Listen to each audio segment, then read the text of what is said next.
we'll do is that we will come flag your yard for the week before 4th of July, and then we'll come recollect them so you don't have to do anything. We had a kiddo here that had a replica $100 bill, and I know it's replica without even touching it. You hear the local people that make the news every day, 7 days a week. Follow WHOW on Facebook and Instagram to see the faces behind the voices and stay connected to your local community on WHOW and WEZC. Your friend in Central Illinois. WHOW. Top of the morning. Thanks for being with us. I'm your host today, Seth Lawrence. The WHOW Morning Show streams to Facebook and YouTube, brought to you by Peterson Insurance, your Pekin Insurance agent in Clinton. My guest in studio this morning is Lincoln Police Chief Joe Meister. Chief, good to see you, sir. How are you this morning? Good. Thanks for having me. Thanks for coming over and talking with us. It's always good to have you in studio, by the way. I appreciate you making the trip over and coming in the studio to talk. And, we were catching up before we got started. One of the popular topics among kind of law enforcement officials on the show recently has been the explosion in usage of e-bikes. And I know Illinois lawmakers are trying to tackle this. For folks that drive their communities, they probably see a lot more of this. For others, they've probably had close encounters with people on e-bikes. If you don't mind, Chief, let's start with break down the situation in Lincoln. What do you see and how does it impact your residents? Yeah, they're very popular in Lincoln. A lot of people use both e-bikes and gas-powered bicycles that they build on their own. A lot of times we respond to complaints about the way people are operating those e-bikes and gas-powered bicycles. We have a lot of complaints about avoiding traffic devices like stoplights and things, cutting through parking lots to get through, operating them on streets that they shouldn't be operating them on, such as like Woodlawn Road and Keokuk, in areas where the speed limit is higher on those streets. I think Lincoln Parkway a little bit. Yeah. So they're prevalent. A lot of times people that don't have a driver's license are using them to get around because up until the new legislation passed, weren't required to have a license for most of those types of vehicles. Okay. I want to call them that. I know, and I asked this knowing you told me you've read the law once, so your understanding of it isn't thorough. But will you have to have a license at some point to operate these? Right. Yeah. There's different classes of electronic bicycles and also different classes of gas-powered bicycles. For certain classes, you will be required to have a valid driver's license to operate them. I think for the e-bikes, it's anything over 750 watts. And any e-bike or gas bicycle, again, give me some forgiveness on this because I've read the law once. It just was passed January or July 1st. And portions of it have gone into effect and others haven't. But anything that goes over 28 miles an hour, I think you have to have a license as well. And then in the following July in 2027, there'll be registration and insurance requirements, just like there are for your cars or motorcycles. How do you feel about that? I think it's a fantastic idea.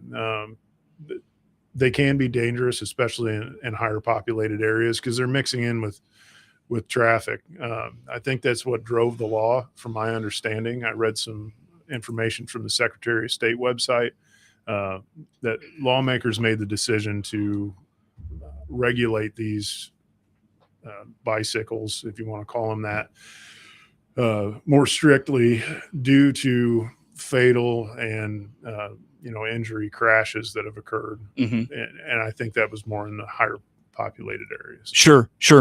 What if any encounters, and what are those like for your guys on the street with these? Obviously, whether it's a regular pedal bicycle, an electronically powered one, or a gas powered one, they still have to follow the rules of the road. So that includes stopping at stop signs. Growing up, a lot of kids don't learn that. You ride right through them. I know I did when I was a kid growing up in a small town. But we always took the back streets, so we didn't have to, we could get away with that, right? Yeah. They are required to follow all those rules of the road. anytime you're riding a powered bicycle or a moped, something like that, you have to wear glasses just like you do if you're operating a motorcycle. Okay. There's all kinds of laws that apply to it. Yeah. Are your guys with the not only just the change in law, but just in general to make these these riders aware of rules of the road and things like that? Are you proactive at all in interacting with them and engaging them? Yeah.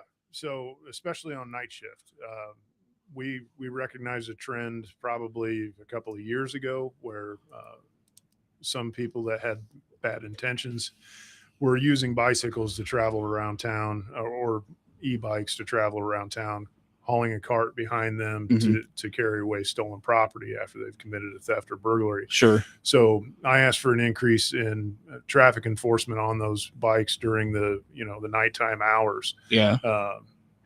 And the city ordinance that we have also provides for towing and impounding a bike for a violation like not having a light on it. So we can impound that bicycle for like up to 30 days. Yeah. Which if the person is using it as a method to, go from crime to crime, we're taking those wheels away from them and making it harder for them to continue. Have you encountered that? Oh yeah, absolutely. No kidding. Yeah. Oh, wow, man. So the increase in enforcement was specifically related to that. Wow. Yeah. That's crazy. Not just for safety of the people using those bicycles. Yeah. Cut down on crime. Yeah. Wow. Interesting. Lincoln Police Chief Joe Meister is my guest in studio here for this morning. You mentioned the law that went into effect July 1st. How much leeway is there on departments understanding that law, getting up to speed, enforcing it? How about some of those things? Well, I don't know how to answer that question. Leeway so I mean, like, it seems sudden. Like July 1 was what, 21 days ago, right. 28 days ago, something like that. Like it just seems like it would be difficult, particularly for fellows like you that have only read it once, or departments where like maybe they're not seeing it as much as other places. I don't know. It just like is there like and I guess I could have asked this a better way, but like, is there a grace period on this at all for departments to understand this, get trained on it, all those things? There is no grace period. The law is in effect, so it can be enforced. Obviously, not everybody's going to be up to speed at the same time on it. Yeah, sure. For instance, like annually, we'll get a legal update that's a class that's taught by our prosecutor's office. Okay. And they'll break things down, simplify them, really get into the meat and potatoes of the law, what the police need to know. Okay, sure. And how to enforce it. Sure. So once we're able to do that, I think you'll see officers enforcing those new laws. Got it. Yeah, sure. More often. That makes sense. Anything else on e-bikes? We have. I mean, has it caused traffic concerns? Complaints from whether it's residents, motorists? How about Definitely. The gas ones cause a lot of complaints. One on speed, the speed that they're able to travel, and the noise. They're like really loud weed eater engine almost, and going through a residential area. At a time where it would normally be quiet. And, that can disturb people. So that generates complaints, weaving in and out of traffic, different things like that. Like I told you, the avoidance of traffic control devices. Yeah. All that stuff has come up. And we do our best to address those complaints. Yeah. How much I want to ask, and this is, I mean, to ask you to speculate, I feel is a little like, I don't know. I guess I'll ask you to speculate, like, how much do you think things will change with having to have a license, insurance? Will it reduce the number of bikes on the road? Will it make, I don't know, how much of a change do you foresee that having on the issue? Yeah, I think it will, specifically the licensing, portion of that law will have an effect on how many people are using those types of bikes. Sure. Because they'll be subject to arrest for driving revoked or driving suspended if their license is in that status. I see. Sure. Interesting stuff. I had one more thing for you and I have forgotten it. Again, anything from you on this that we haven't touched on that's impacted Lincoln or how you foresee things going down the road? No. Cool. No, I think you covered it. All right. I mean, we did have one of your law enforcement brethren call them the DUI bikes. Mhm. So that's that seems to be a common theme, I think. That was that's how we noticed it. When I would say it was probably in the teens, 2000 teens. We really started seeing a lot of the gas ones. Yeah, That the was gas ones before the became electric. right. Yeah, they were very And popular it was first. pretty much everybody that we stopped on one was suspended or revoked for DUI. Yeah. Sure. Lincoln Police Chief Joe Meister, my guest in studio here for this morning. Well, on that note, Chief, I tell you what, let's take a break, come back with some more Lincoln Police Chief Joe Meister in studio with us. More to come on the WHOW Morning Show.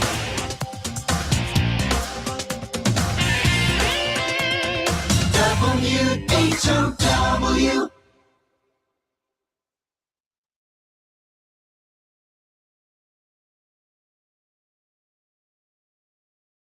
Hey, it's Shane from Highway 51 Exchange, your mower and equipment service pros just south of Clinton. Click our banner ad on DeWittDailyNews.com or give us a call to schedule your free pickup and delivery today. Highway 51 Exchange. Spring brings brighter days and more time to enjoy them. Your home should too. At Hickory Point Garden Homes in Forsyth, enjoy one-story living and walking paths right outside your door. Spend less time on upkeep and more time enjoying spring. To learn more, click our icon at DeWittDailyNews.com. It's never too early to start thinking about back-to-school preparations. Part of getting your kids ready for the new school year means making sure they're healthy. SIU Center for Family Medicine is here to help with back-to-school and sports physicals. Healthy kids learn better and play harder. Call 217-735-2317 today to schedule your appointment. That's 217-735-2317. SIU Medicine. Forward for you. Chevrolet is the heartbeat of America, and now is the time to celebrate our nation's birthday in a new Chevrolet. This is Scott Baum from Baum Chevrolet Buick in Clinton and Farmer City, inviting you to come see our selection of Chevrolets, like the sporty Chevrolet Trax and the good-looking Trailblazer. We also have a good selection of Chevrolet Equinox and the full-size Traverse. Chevrolet, together let's drive. BaumChevyBuick.com, right from the start. AgriTalk is the radio talk show for American agriculture. Hi, everybody. I'm Chip Flory, your host. We join you weekday mornings from 10 until 11 on WHOW, on AM and FM, and on the WHOW streams. We provide farmers and ranchers with timely insights and information aimed at improving their operations. Join me, Chip Flory, weekdays at 10:06 on Central Illinois Ag Station, WHOW. Your friend in Central Illinois, WHOW. Once again, a good morning. Thanks for being with us. I'm your host today, Seth Lawrence. The WHOW Morning Show streams to Facebook and YouTube, brought to you by Peterson Insurance, your Pekin Insurance agent in Clinton. My guest in studio today is Lincoln Police Chief Joe Meister. Chief, as we talk for this morning, we get ready to usher in August, and I'll tell you what, August has all the things going on in Lincoln. What keeps y'all hopping right now? Yep, well, or what's going to keep you hopping, I should say. Yeah, August is going to be a busy month. Obviously, I think pretty much everywhere August is back to school time. Mm-hmm. So hopefully we can get Deputy Chief Frugier over here and talk about that with you here soon. Yep. She's kind of the one that takes care of all that type of stuff for the police department. But, sure. Then we have the Balloon Fest, Up in Smoke, and Rail Splitter Festival all happening the same weekend, which will be August 28th, 29th, and 30th. Mm-hmm. You got great vision. Wait, that is some small print you're trying to see there. I can barely see it, and I'm right next to it. So way to go. Yeah. So, and that's a change they made, like what, last year, where they put the Rail Splitter Festival with all those other events. I think that this year is the first year that they're doing Rail Oh, Splitter. is it? Okay. I okay. think so. Okay. That was mentioned here yesterday in some meetings that I was in. My bad. I thought that was a last year thing. My fault. It could have been. Okay. But either way, it's definitely happening this year. That'll be held on 5th Street, 900 block of 5th Street at the old Postville Courthouse. Yeah. Everything will be happening down there for the Rail Splitter, and then Up in Smoke will be in the downtown area, like always. Yeah. Dock Dogs will be there as well. Mm-hmm. And then the balloon events will be held out at Open Arms on State Route 10, yeah, just east of the Lincoln proper. So A lot of people come in for that. It'll be a huge event. Once again, we've got a plan put together. Traffic flow is one of the most important things that we got to think about for the balloon event. In talking with the event staff, the fire department, and myself, we've decided to keep the traffic flow the same. It was a controversial issue last year, but a lot of it is due to our ability to respond to emergencies. So it'll be one-way traffic going in Campus View Road to park on the Open Arms property, and then leaving, it will be one-way out Chapel Road. So anybody visiting, please follow the signboards that'll be out there, not your cell phone. Your cell phone's going to tell you to enter on Chapel Road. That's prohibited. So make sure to look up away from the phone and follow the signs that are out. Is that new for this year? No, that was the same plan that we had last year. How did that work out? It worked. There was some frustration. Obviously, again, people used to the old way. They're listening to the phone or the GPS directing them, turn here, and they're being stopped and told they can't. So hopefully this year, more people will be used to it and prepared for it. I'll issue a few press releases during August ahead of the event to remind the public on how that's going to go. Gotcha. Now those balloons lift what? Saturday was Friday evening, Saturday morning, Saturday evening, Sunday morning. Right. Well, there's still planning being done on whether or not there'll be flights, when the glows will be. Obviously the glows will be after dark, but I know there'll be glows Friday and Saturday night. I think they're planning for some launches ahead of the glows. It's all kind of to be determined. Gotcha. Very good. And those three events, like you said, they bring in a lot of people. You know, the barbecue does, and the Dock Dogs is really fun to watch. And you know, it's a really cool step back in time, the Rail Splitter Festival. You know, it really is. So, and I guess I failed to mention the fair, Logan County Fair. Loco Fair. We'll also be in the, I think it's August 4th through the 9th. August 4th through the 9th.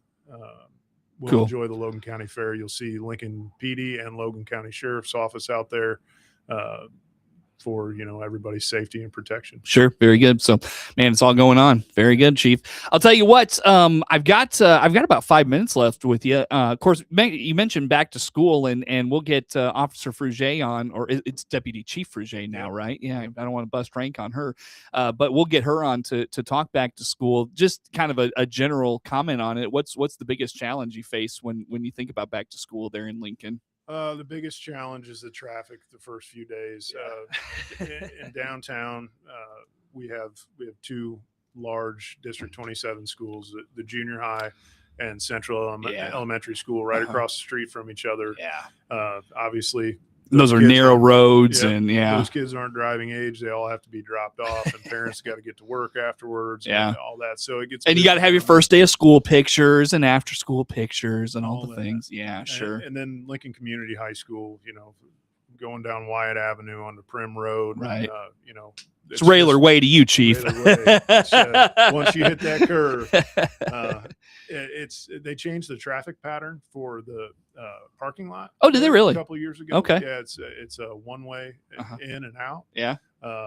And I think everybody's gotten used to that. And it's helped quite a bit. But again, those first few days, especially, like the first Monday of school, after a long weekend, everybody's running late. And it gets pretty congested. Those high school drivers, they don't want to get back to class, so they'll wait till the last minute to get in the lot and all that. So, we just ask, obviously, everybody to take their time, look for pedestrians, kids walking to school while the weather's still nice. So very good. Well, on that note, Chief, anything kind of keeping you in the department busy lately as we think about the summertime here? Yeah, I think I mentioned this last time I was on. We've been running a lot of calls since about Memorial Day weekend. Our calls for service have really picked up. We had a pretty significant burglary last night that resulted in the arrest of the suspect. And that's a trend that I've talked about many times. These property crimes continue to increase, but we're doing our best to address them like we did last night. Yeah. What do you think is the cause there? Is there a trend there you think you're picking up on?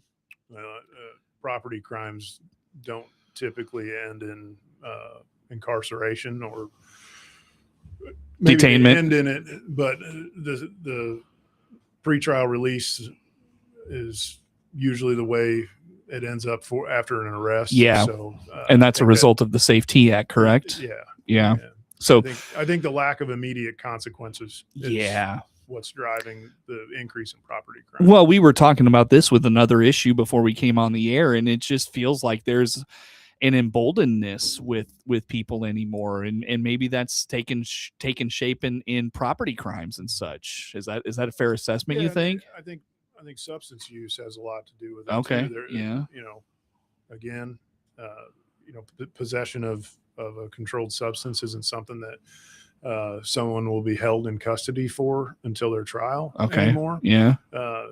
So without those consequences, people fall further into addiction and become desperate and then commit a crime to try to feed that addiction. Sure. And we're still trying to address it with our deflection program, which has been a huge success. We're coming up on our 100th referral. I think I logged 97 last night, right before I got to the council meeting. Wow. So, we're taking different steps to address problems that still exist without our typical course of action, which would be incarceration. Right. And I've only got a minute, so we should probably unpack this some other time. But I don't know. Did you feel incarceration was a suitable response to that? Yeah, it is a suitable response. At some point in time, the person who's suffering the addiction will be forced to sober up if they're in jail. Right. Not to say that drugs don't get into jails or prisons, but it's a lot harder. Well, and I guess I meant from a standpoint of rather than just incarcerating them, sobering them up, sending them back out. Right. This is more of a interactive, like, here's ways we can help you if you're ready for help, those sorts of things. So you definitely can't arrest your way out of addiction. You can't incarcerate your way out of addiction. Right. But that long-term recovery can begin when you're connected with a program like what we're doing, whether you have cash bail or no cash bail. Chief, well said. We'll maybe dive into that later on. Lincoln Police Chief Joe Meister in studio. Network News comes your way now.